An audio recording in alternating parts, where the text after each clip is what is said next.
Di medan tempur Timur Timur pada akhir 1970-an, peluru bersiul dan tanah berguncang. Letnan Prabowo Subianto, muda dan penuh semangat, memimpin pasukannya dalam operasi militer menghadapi kelompok separatis Fretilin. Dalam sebuah penyergapan mendadak, Prabowo terjebak dan terluka. Nada meningkat. Di tengah kekacauan dan desingan peluru, seorang tenaga bantuan operasi, seorang pemuda asal Timur Timur bernama Hercules Rosario de Marshall, dengan gagah dan setia menerobos barisan tembakan. Ia memanggul Prabowo keluar dari kepungan maut, sebuah aksi heroik yang menyelamatkan nyawa komandannya. Lirih dan reflektif, persahabatan mereka tumbuh dari keberanian dan darah yang tertumpah di medan perang. Puluhan tahun kemudian, Prabowo menjadi Presiden Republik Indonesia. Kisah ini bukan hanya tentang perang dan politik, tetapi tentang keberanian, loyalitas, dan takdir yang tak terduga.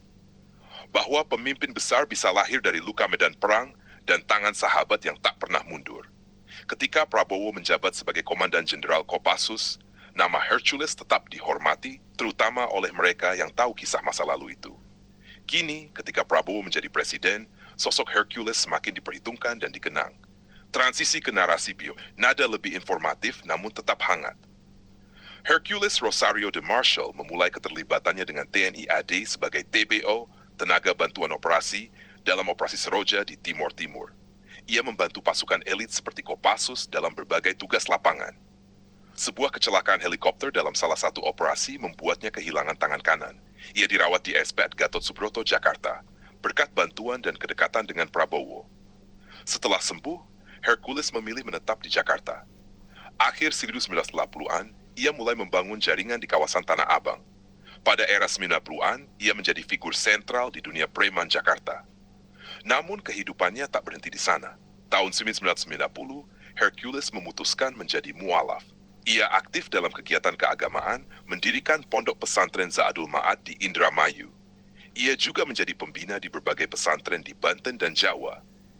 Kini, Hercules menjabat sebagai Ketua Umum Gerakan Rakyat Indonesia Baru Gripjaya, sebuah organisasi yang aktif di bidang sosial dan kemasyarakatan.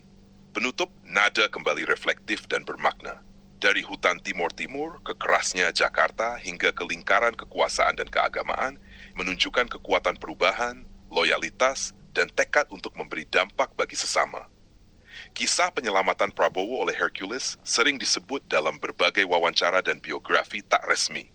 Namun, belum ada dokumen militer atau akademik yang mencatatnya secara rinci. Cerita ini hidup di antara liputan media, memoir, dan kenangan para saksi sejarah.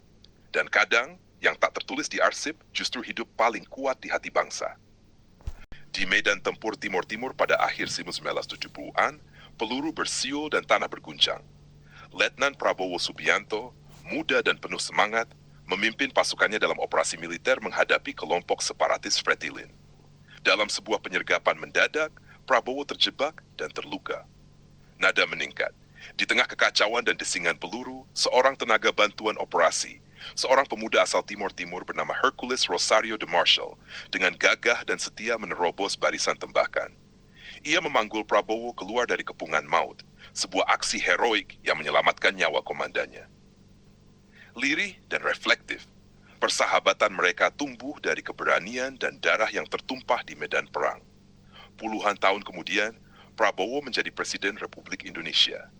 Kisah ini bukan hanya tentang perang dan politik, tetapi tentang keberanian, loyalitas, dan takdir yang tak terduga.